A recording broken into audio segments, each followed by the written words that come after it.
Chegou, hein? Ó, a galera que me segue, muita gente do 6º ano da MED, né? Tem 5º ano da Odonto também. O pessoal que tá terminando ali a graduação, né? Vocês que estão chegando aí.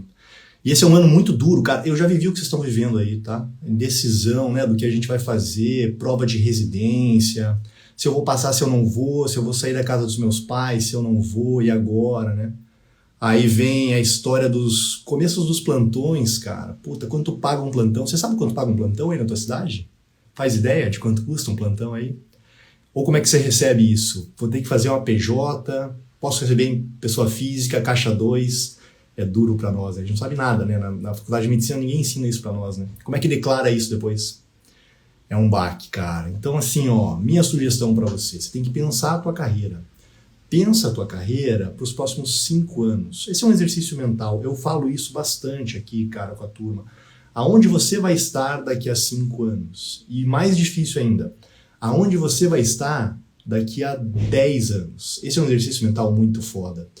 E eu fiz na minha época, quando eu estava no 6º ano, e eu faço até hoje, tá? Então, para você entender, né? Hoje eu sou cirurgião endovascular, cirurgião vascular, faço Doppler vascular, e esse exercício mental de futurologia, ele é fundamental para a nossa carreira, para que a gente possa projetar onde a gente vai estar daqui a 10 anos e entender quais são os passos para chegar até lá. Então, o militarismo, ele tem muito a ver com isso, sabe? Porque a pergunta é, Arthur, eu quero ser um endócrino pediatra, eu vou levar 5 anos de residência para fazer essa minha jornada. Ou Arthur, eu quero ser um cirurgião urológico robótico, eu vou levar 7 anos nessa minha trajetória. Cara, a pergunta é como é que você vai financiar tudo isso? Né? Você tem aí 6 anos de medicina nas costas, 5 de odonto, e a galera da MED não sabe, mas odonto é bem mais caro. Puta, cara, é muito mais caro do que MED. Porque esses caras vêm comprando material, saca? Material caríssimo. Para medicina não, pô, um esteto, uma maletinha, talvez um otoscópio. O material de odonto é muito caro, meu. E como é que você financia tudo isso, né? Então, você pega aqui a minha trajetória. Para chegar no estágio que eu tô hoje, eu levei 7 anos pós-formatura.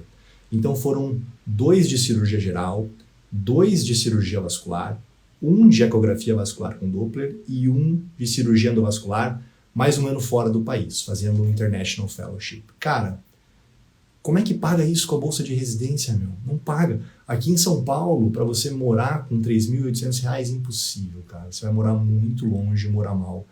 Pra caramba, assim, vai se arrebentar, né? Então, 1 ano de serviço militar, ele pode ser a tua saída financeira para custear esta guerra que você vai enfrentar aí na frente, né? Óbvio, esse ponto financeiro é uma das vantagens que tem. Eu vou falar todas para vocês aqui, para você entender, né? Para quem não sabe, hoje essa é a minha posição profissional, mas eu fui tenente médico do Exército Brasileiro e servi numa tríplice fronteira.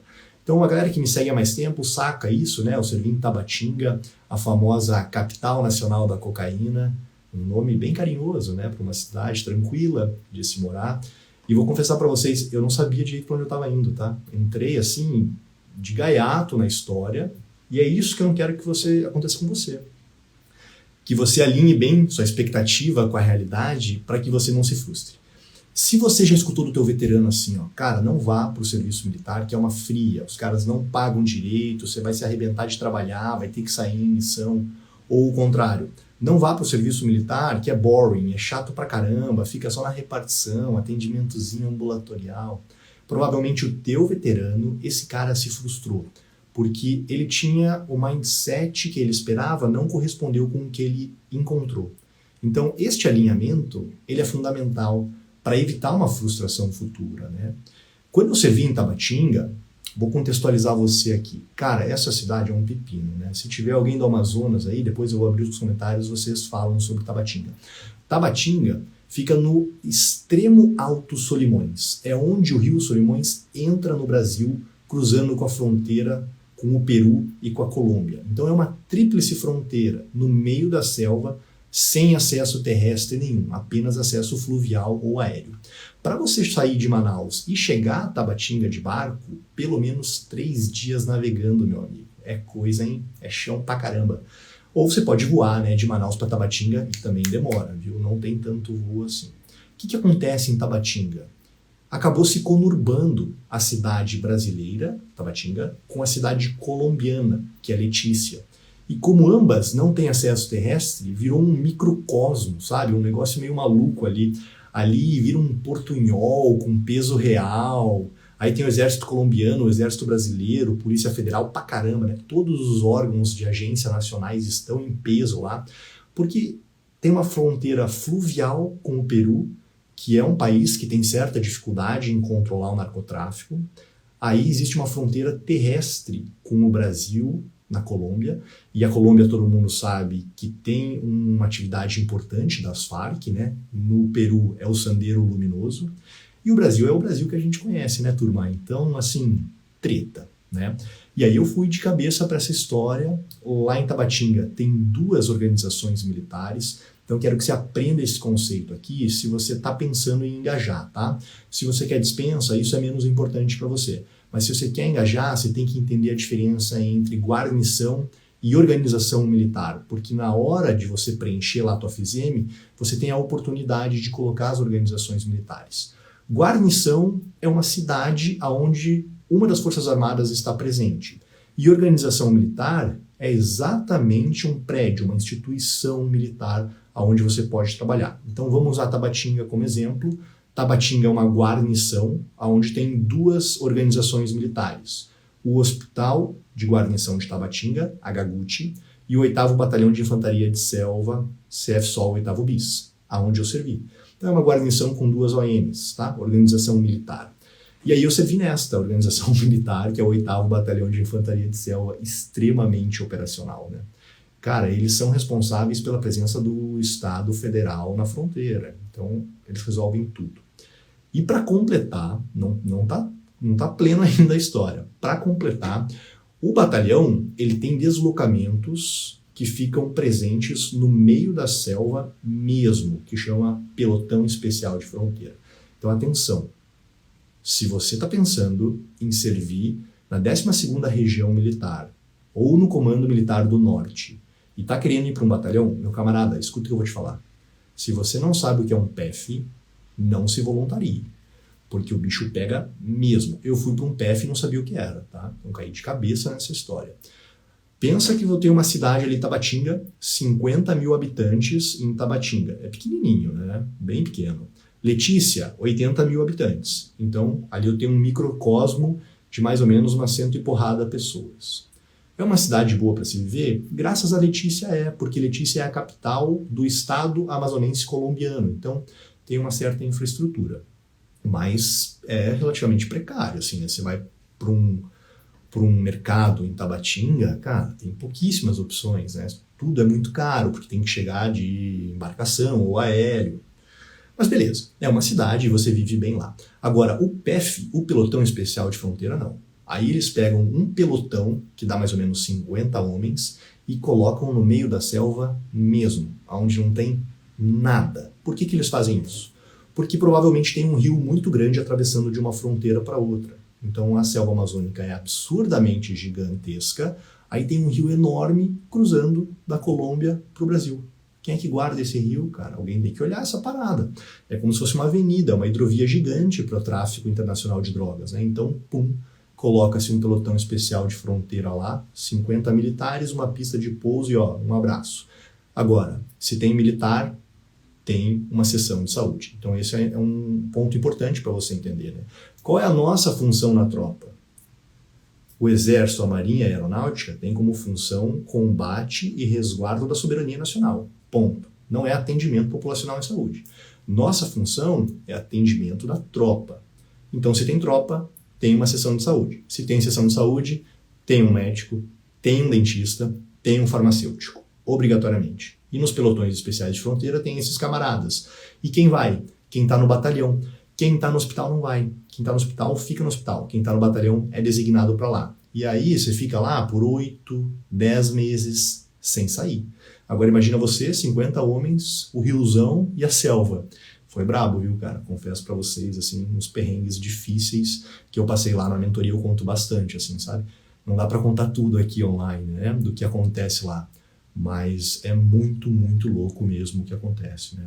E aí eu tive a oportunidade de associar um segundo serviço. A galera estava perguntando muito isso hoje nos stories aqui, né?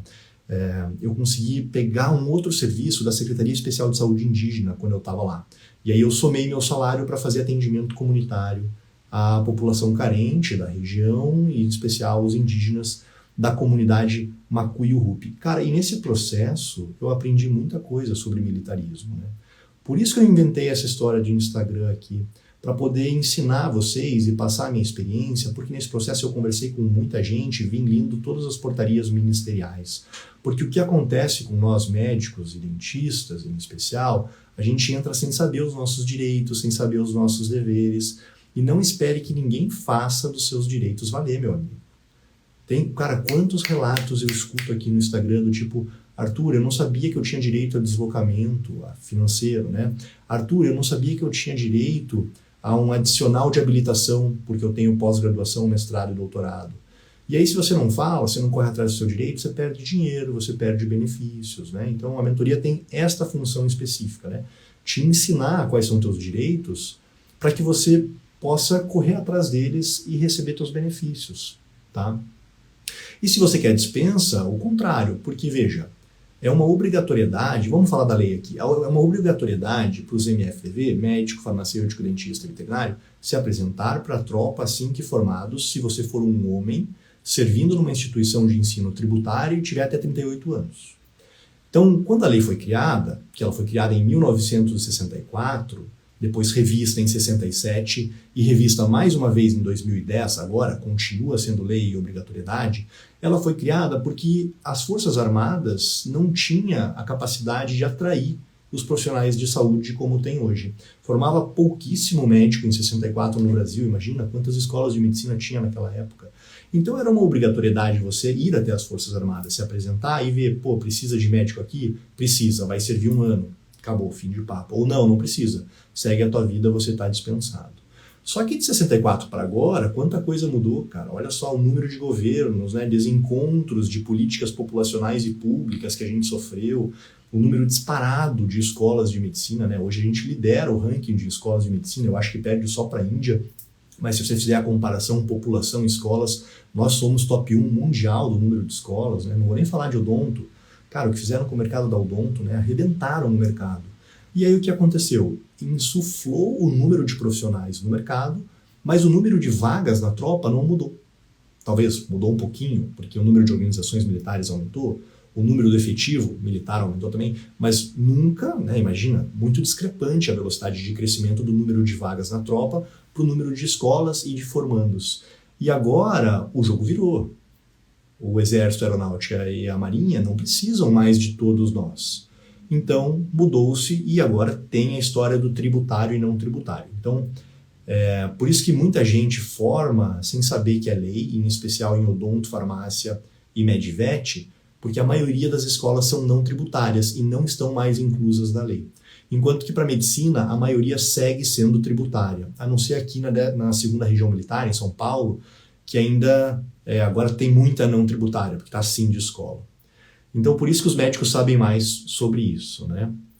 Mas o que aconteceu foi que o número de profissionais agora, cara, é bizarramente maior, né, do que era antigamente. Então, veja, para os médicos que estão me escutando, a maioria vê essa lei e fala, cara, isso é um absurdo, eu acho isso fora da Constituição, não deveria ser lei. Tá? Essa é a tua opinião. Agora a gente olha os enfermeiros, os biomédicos, os fonoaudiólogos e muitos odontologistas também, que estão no meu Instagram, esses caras, eles querem estar inclusos na lei. A enfermagem, por exemplo, fala, isso é um absurdo, a enfermagem não está inclusa nessa lei. Então você vê que são dois olhares completamente divergentes sobre a mesma legislação. Quem está incluso não quer estar e quem não está incluso quer estar. Por quê? Por causa do número de vagas que a gente tem na tropa e por causa do valor de mercado civil. Então, para o médico, ainda é muito benéfico dar um plantão caixa 2 e ganhar um dinheirinho por fora. Consegue fazer mais dinheiro. Para o enfermeiro, não. Para o enfermeiro, o mercado de concursos públicos é mais benéfico. E isso já acontece com o dentista também, né? Então, o antagonismo do mercado. Agora, você pode me chamar de pessimista. mas eu me interpreto como realista. Quanto tempo para o mercado do médico virar o mercado do dentista? Diz aí. Quanto tempo? Talvez já tenha virado, né? Então, quanto tempo para você enfrentar uma dificuldade de conseguir um plantãozinho bom na tua região aí? Quanto tempo para você estar atendendo Rapvida ou, sei lá como é que é, a Notre Dame Intermédica a R$12 a consulta? Sacanagem, né, cara? Depois de tudo que você batalhou, tudo que você brigou. Então, por isso que quando alguém fala para mim, eu não vou nem escutar essa história de militarismo, isso aí é bobagem. Eu falo, cara, presta atenção, escuta, isso aqui pode ser uma oportunidade para você, tá? Porque você pode passar um ano na tropa, aprender várias habilidades ali que você nunca aprenderia na tua vida profissional, juntar uma graninha e utilizar isso de trampolim para a tua vida profissional. Os dentistas fazem muito isso. O mercado da odontologia, os dentistas que estão me ouvindo vão concordar. Qual é a posição profissional que você sai ganhando 10 mil, 11 mil reais por mês como dentista no Brasil? Difícil, viu, cara? Pro médico, não. Porque você entra no plantão de 24 horas, você roda uma grana lá. Talvez o valor hora trabalhado seja até o mesmo, mas o médico tem a possibilidade de trabalhar 24 horas sem parar, caso ele queira. O dentista não tem esse plantão, né? Então, o que os dentistas fazem? Utilizam o militarismo para juntar um dinheiro, você pode ficar até 8 anos como temporário na tropa, e você pode trabalhar em paralelo. Então, veja, para nós, profissionais de saúde, a gente pode sim ter um segundo trabalho, consultório particular, trabalhar em hospitais, sem problema nenhum. Então, o que os dentistas fazem? Vão juntando uma grana aqui no militarismo e montando o seu consultório, até o consultório estar caminhando melhor, e aí ele sai do militarismo. Usa isso de trampolim para sua vida profissional. Eu usei para minha. Cara, eu juntei uma bela grana no meu ano de serviço militar ali. Talvez eu tenha dado um pouco de sorte e também fui estratégico, porque quem serve na selva ganha muito mais. Depois eu vou falar para vocês os valores, tá? Quanto que ganha em cada região, mas tem muitos benefícios e você pode ir somando esses benefícios para no final o teu soldo estar acrescido de vários benefícios para o teu salário ser maior. E estar servindo na selva ganha mais, e estar servindo num pelotão especial de fronteira ganha muito mais. Então eu consegui juntar uma grana, né? E ainda ganhei uma casa do exército, né? Então tem conteúdo sobre isso aqui no Instagram também. A gente fala sobre o PNR, né? Que é o próprio Nacional Residencial, que são casas das Forças Armadas onde você pode morar praticamente de graça. Você paga uma taxa ali, mas, cara, é irrisório. Só que é muito difícil você conseguir um PNR no Brasil, porque, obviamente, o número de casas disponíveis é muito inferior ao número de militares no efetivo, né? Então, organiza-se uma lista para que isso seja justo. E esta lista corre por hierarquia e antiguidade. Antiguidade significa tempo de tropa, tá? Então, o moderno é aquele que acabou de entrar. E o antigo é aquele que já tem mais tempo de tropa, é o antigão. E aí você vai conseguir um PNR conforme os antigos vão liberando, né? Porque eles vão se movimentando no país. E aí você consegue um PNR. É difícil você conseguir com menos de 3 anos. Talvez você pegue um PNR muito sucateado, um PNR ruim.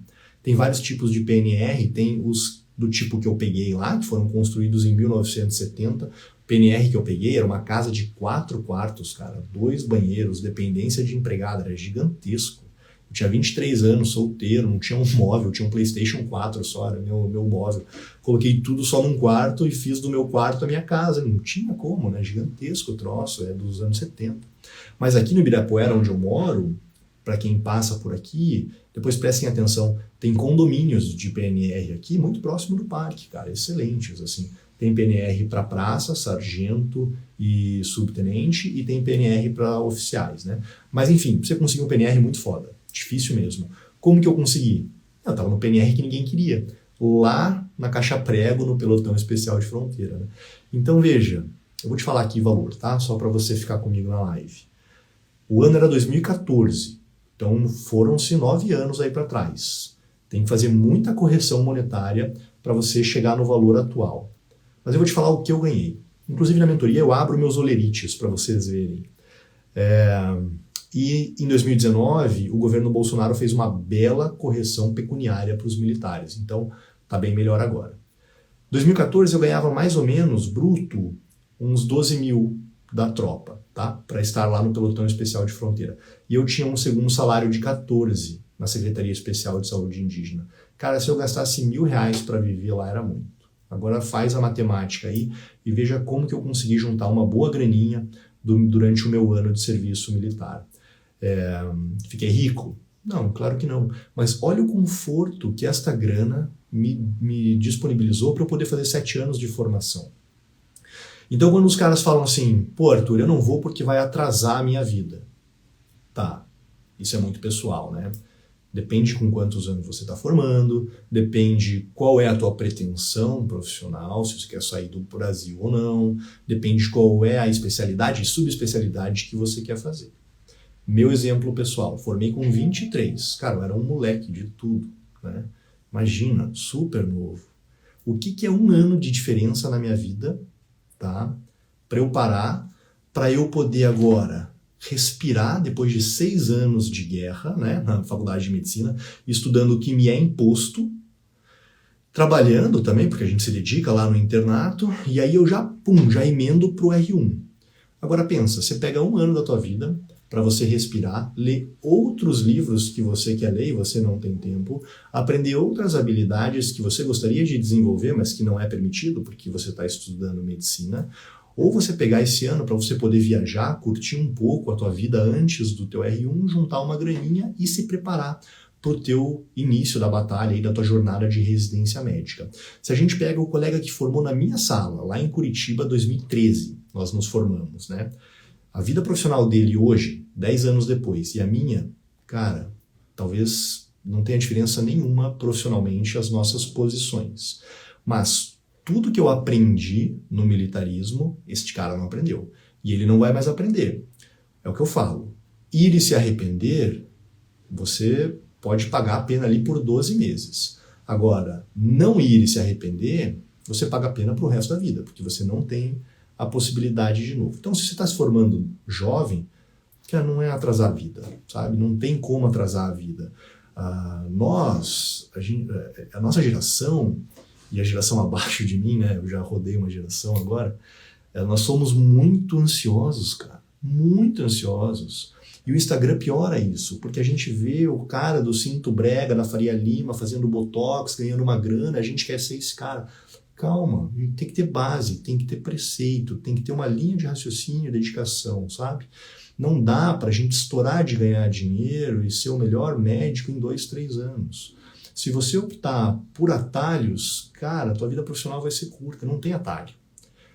Pega um exemplo que você gosta, teu professor, que você admira, ou um outro médico aqui do Instagram que você admira e que é bem posicionado profissionalmente e sólido, firme.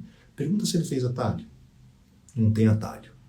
O atalho é você conseguir fazer o correto e o certo por muito tempo de forma sequencial e repetitiva. Aí vai funcionar. Foi assim que funcionou para mim. Como é que foi meu processo decisivo? Tá? Por que eu decidi ir? E vou te falar, eu sou de uma família, cara, a gente é muito abençoado, né? Meu pai é cirurgião, minha família é toda de médico. Então qual que era a minha trajetória habitual? Poxa, saí da faculdade de medicina, segui os passos do meu pai, assumi a carteira de pacientes dele e vida que segue. E aí eu cheguei num almoço de família, eu lembro até hoje, foi hilário, né? Minha mãe sentada na mesa, minha avó sentada na mesa, e aí aquele papo groselha de sempre, né? E o que vai fazer ano que vem, né? E aí eu falei para todo mundo assim, ano que vem eu tô indo para o Amazonas, vou fazer atendimento populacional comunitário e servir as Forças Armadas. Para te contextualizar, o ano era 2013, a gente estava recebendo aqui uma enxurrada de médicos cubanos não revalidados. Isso é bem polêmico aqui no Instagram, né? Mas presta atenção, não eram brasileiros formados no exterior. Eram médicos cubanos, estrangeiros, que não tinham passado por processo de revalidação. Recebiam uma autorização direta do Ministério da Saúde, autorizado pelo então ministro Alexandre Padilha, para vir exercer medicina no Brasil. Sem nenhuma avaliação, cara. Poxa, isso frustra o cara, né? Eu que estou aqui na dedicação, batalhando, faço ENARE, faço ENEM, não sei o quê. Agora chega o camarada aqui e toma minha posição. Então, isso gerou um sentimento nacionalista em mim, né? E aí falei na mesa, obviamente, que todo mundo virou a cara. Falou, poxa, você está perdendo tempo, né? Vai perder as oportunidades, os teus amigos vão disparar na sua frente, vão se dar super melhor que você. E eu fui muito certo no que eu queria. Eu vou te falar qual foi minha linha de raciocínio aqui, meu processo de raciocínio. Eu entrava no centro cirúrgico, eu era aquele tipo de acadêmico que passava horas no pronto-socorro, sabe? Aquele cara que fazia o plantão de fim de semana e estava indo embora, entrava uma laparotomia de urgência, o cirurgião falava, quem vai instrumentar? Aí eu que instrumento, aí eu limpava a pinça, queria dar ponto na pele, eu era esse cara. E aí, eu não me arrependo de ser, tá? Me formou, me forjou. Aí eu olhava os colegas cirurgiões e os caras extremamente frustrados, sabe? Com a própria profissão, com a vida que estavam levando dentro do centro cirúrgico. Pensa um pouco aí. Eu garanto que você conhece um cara assim, tá? Provavelmente, vou descrever, provavelmente esse cara, ele tá fora de forma, ele tá barrigudo, ele come mal, ele só fala de medicina e ele só reclama. Ele é bem posicionado profissionalmente, mas ele não enxerga isso. Provavelmente ele ganha mais de 40 mil reais por mês. E ele é frustrado com o salário. Tá pra gente, tá? E ele é frustrado com o salário dele. Eu vi esses caras já naquela época, né? E aí eu pensava, pô, eu vou passar 7 anos da minha vida aqui me dedicando para virar cirurgião, para me transformar nesse cara? Não. Eu não quero ser esse cara. Eu quero ser cirurgião, eu quero mexer com alta complexidade, mas este cara eu não quero ser. E aí, se você analisar o motivo da frustração deste colega, e eu ainda vejo muitos colegas assim, tem 2 pontos aqui, né? Provavelmente ele não consegue enxergar a posição social de destaque que ele tem por 2 motivos. Ou porque ele é imbecil mesmo, tem muitos, né? Ou porque ele foi doutrinado e enxergou a vida com um cabresto, assim, sabe? Com uma lupa só. E não com uma câmera olho de peixe, que ele consegue ver tudo ao entorno dele. Na mentoria tem um encontro apenas sobre isso, sobre a caverna de Platão e a corrida dos ratos. E tem muito colega nosso que é assim. Por que ele só consegue reclamar? Porque ele não conhece outras realidades. E eu percebi isso naquela época. Eu falei, cara, eu vou passar 7 anos da minha vida dentro de um centro cirúrgico e de uma hemodinâmica, tomando raio-x, só lendo vascular, só estudando vascular, indo no congresso de vascular, com residentes de vascular, sabe? E eu só vou falar de vascular. Isso está programado já. E está programado para você aí que vai fazer residência médica. É isso que a gente faz, né? A gente vai morar dentro do hospital e mergulha de cabeça dentro da nossa área de atuação. Será que eu vou passar o resto da minha vida mesmo sem conhecer outras realidades? Então isso foi um pivô central no meu processo decisivo de ir para as Forças Armadas. E você não precisa fazer que nem eu e ir lá para os rincões do Amazonas. Você pode servir aqui na capital de São Paulo ou na capital do teu estado e você vai abrir a sua cabeça para o mundo, porque você vai ter contato com outros profissionais que falam de outras coisas que não é medicina. Você vai aprender outras habilidades que não são técnicas de medicina e que vão te engrandecer, e uma delas, sem sombra de dúvidas, é liderança e oratória. Eu estou fazendo um MBA agora, né, na FGV, a gente não para nunca, né? Tô fazendo gestão empresarial. E aí estavam numa aula de soft skills, que são habilidades não técnicas, estava ranqueado lá, né? Quais eram as habilidades não técnicas mais procuradas no mercado corporativo do mundo. E aí adivinha qual era? Gestão de pessoas no topo, liderança, habilidade de falar em público / oratória e gestão de crise. Ninguém falou aqui de tratar pneumonia, tá? Ninguém falou aqui de quem é que sabe o melhor guideline de parada cardiorrespiratória.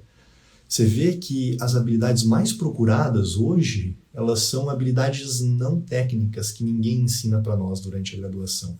E você vai aprender isso nas Forças Armadas, goste você ou não, porque você vai ser um oficial. Você vai ter que liderar uma tropa, você vai ter que dar voz de comando, você vai ter que fazer instrução, porque nós da saúde fazemos muita instrução durante o nosso ano de serviço militar, então goste você ou não, você vai ser forjado a sair da tua zona de conforto ali para você aprender a fazer isso, né? Para te contextualizar aqui, então, o oficial de saúde, ele não é apenas o cara que atende. Isso também é motivo de frustração. Porque se você não sabe disso, você vai entrar na tropa e você vai ficar chateado. Então, vou te adiantar. Quando você vira um oficial, você vira médico, mas você também vira oficial da tropa. E você carrega as 2 obrigações, de fazer os teus atendimentos, mas de fazer as funções de um oficial também, que são, em suma, né, liderança da tropa, normalmente chefia de seção, representação da organização militar e do comandante perante outras situações, uma carga burocrática bem grande, cara, maior ou menor, dependendo da posição aonde você está. E por último, isso que eu estou te falando, orientação e instrução. O Exército, a Marinha Aeronáutica, eles terceirizam pouquíssimas coisas. Então, por isso que quando falam aqui, né, tem muito hater aqui no perfil, cara. Aí vem um hater, assim, que não consegue entender sobre o que a gente está falando. A gente não está falando sobre política aqui nesse perfil, né? Nós estamos falando aqui sobre carreira, sobre dinheiro, sobre crescimento pessoal. E aí eles falam, vai pintar meio fio, camarada, ou vai fazer faxinão. E o Exército só faz faxinão. Cara, eu vou te falar, eu já fiz faxinão, viu? E eu também pintei meio fio lá no Amazonas. Aqui é difícil você fazer isso, porque tem muito soldado. Mas lá o espírito de corpo de tropa ele é tão grande que os oficiais ajudam. Por que eles fazem isso? Porque não vai contratar uma empresa terceirizada para fazer faxina. Quem é que faz faxina dentro do aquartelamento? É o próprio militar. Mas isso não é só para o serviço menor aqui. É para o serviço maior também. Por exemplo, a Marinha do Brasil está desenvolvendo um submarino nuclear. Quem é que vai desenvolver o submarino nuclear? Vai contratar uma terceirizada? Claro que não. Quem vai desenvolver é a própria Marinha do Brasil. Então isso é para tudo. Agora vamos jogar para a nossa situação aqui, oficiais de saúde. Tá? Precisa de alguém para fazer a gestão da seção de saúde, dos medicamentos que estão ali dentro, do número de atendimentos ou organizar um pronto-socorro. Quem é que vai fazer isso? Vai contratar uma empresa para fazer a gestão de crise ou de dor torácica aqui dos pronto-socorro? É claro que não. Vai pegar o médico e vai dar uma carga burocrática para ele. Então, meu camarada, agora você é diretor do pronto-socorro, isso acontece mais com quem é de carreira do que é temporário, né? E você vai ficar aqui responsável por fazer isso. Então, os farmacêuticos pegam uma carga burocrática muito grande para fazer a gestão de insumos dentro das farmácias militares, a mesma coisa com os dentistas e os médicos também. Então, eu tive a minha carga burocrática lá dentro, você também vai ter. Não adianta. Pode ser maior ou pode ser menor. E eu sei também que tem opções, por exemplo, aqui no HMASP, aqui em São Paulo, para você fazer exclusivamente carga burocrática. Tem essa posição também. Então vamos falar um pouquinho aqui sobre as organizações militares e as diferenças entre elas, tá? Porque isso é chave central para você não se frustrar. Quando você vai se apresentar, e amanhã, na live de amanhã, eu vou falar o passo a passo da apresentação, tá? E o passo a passo da dispensa. Quando você vai se apresentar, tem um documento lá chamado FISEM. Na FISEM, você pode se declarar voluntário ou não voluntário. Quando você se declara voluntário, você pode preencher as organizações militares de sua preferência. Atenção, você não está escolhendo nada. Não é escolinha isso aqui. Ah, eu quero ficar com a segunda série B. Não existe isso, meu camarada. Isso aqui é militarismo. Tá? Mas você tem a opção de colocar qual é a sua organização militar de preferência. Você tem que saber um pouco sobre organizações militares para que você coloque uma organização militar que vá te agradar, né? Então vamos pegar a maioria de nós aqui. A maioria de nós não quer um ano operacional, não quer um ano para marchar com a tropa, para destruir pista de pouso clandestina, que era o que eu fazia lá, acompanhava a tropa, não quer meter o pé na lama. A maioria de nós quer um ano para poder descansar da faculdade de medicina e se preparar para uma residência dura que está por vir, juntar um dinheiro e caso você não tenha sido aprovado na tua residência médica, você estudar. Né? Dá para fazer isso. Eu estudei muito no meu ano militar, só que eu estudava o Sexton, porque eu já estava passado na residência de cirurgia geral da Unesp.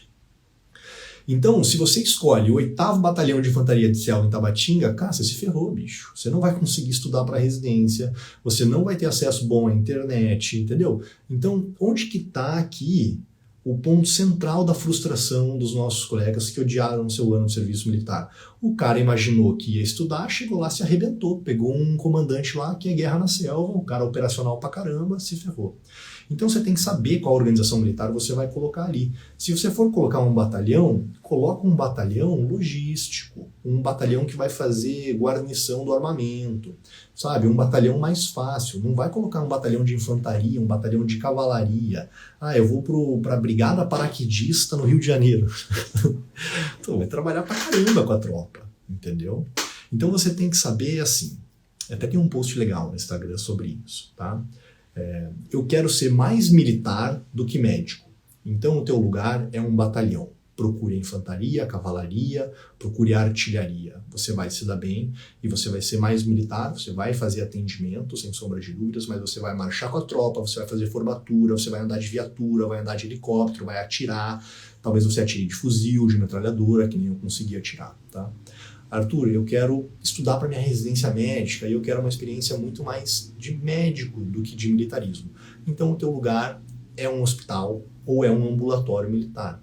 Porque lá você vai fazer uma carga horária de plantão, normalmente 30 horas semanais, tá? Para você ganhar seus 10 mil aproximadamente por mês.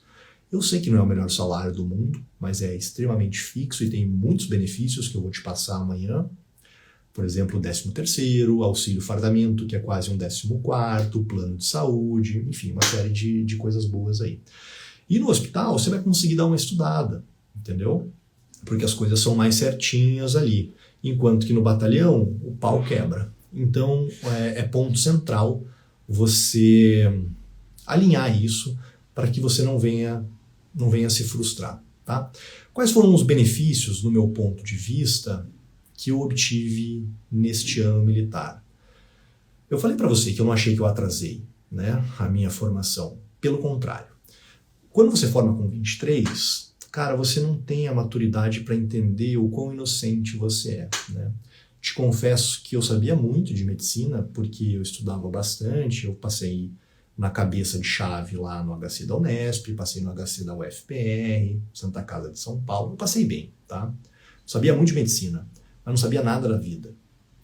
Então, este ano de serviço militar, ele te dá um tapão na cara, para você entender que você tem que aprender sobre a vida, e não só sobre a medicina.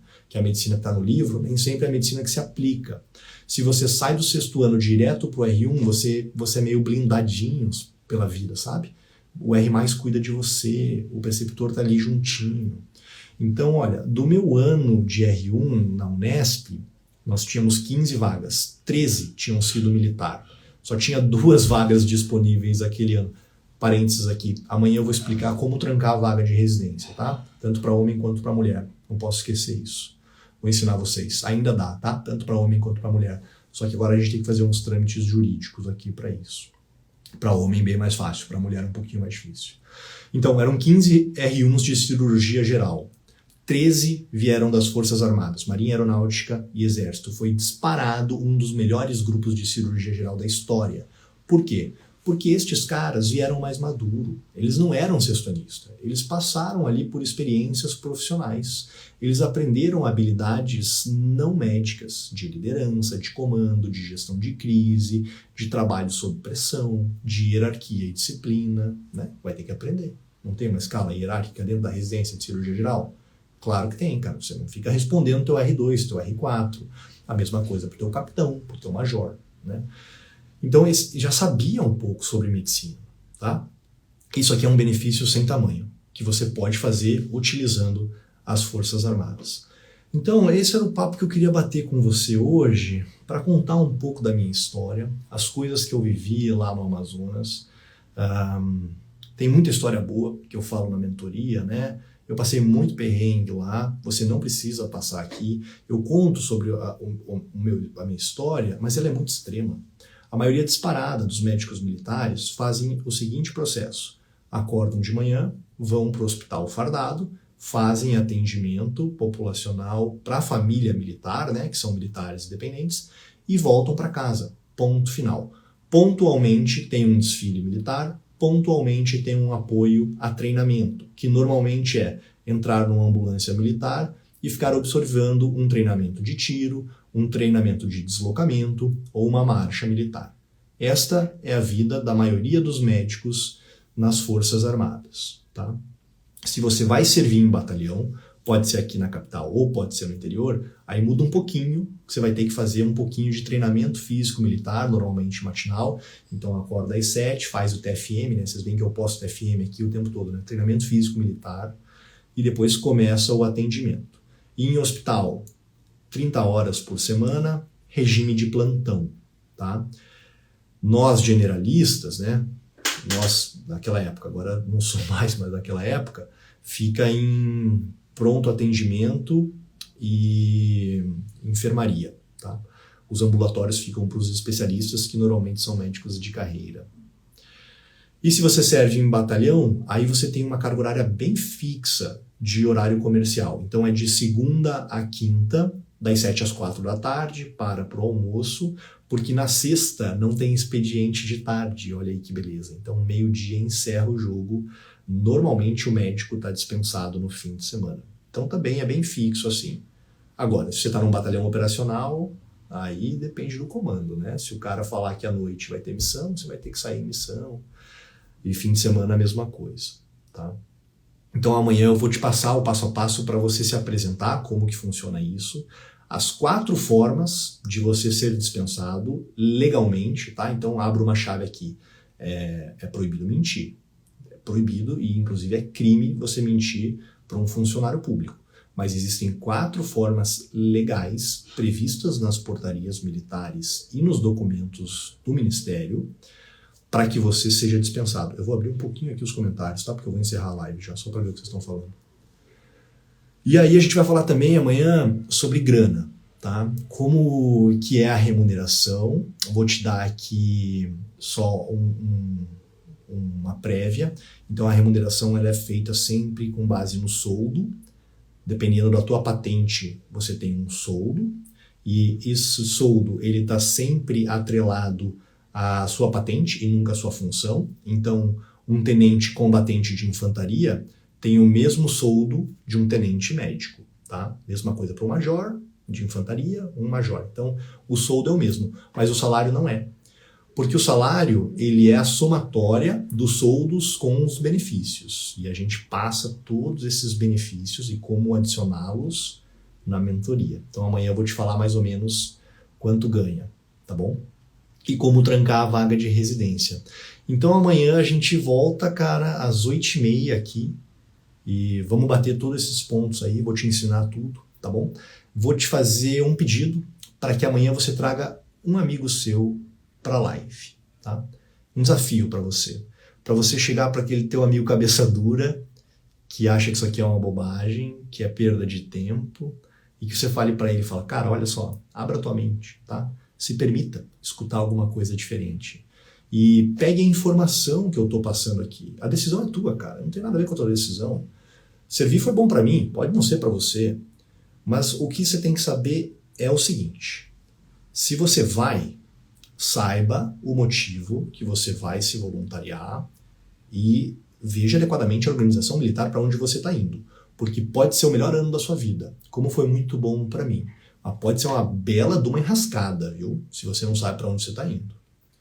E se você não vai, legal pra caramba também, decisão sua, mas saiba o motivo de você não estar indo, porque você pode deixar uma bela oportunidade passar. E depois olhar para trás e falar, pô, devia ter ido, né, cara? Andei mal, tá bom?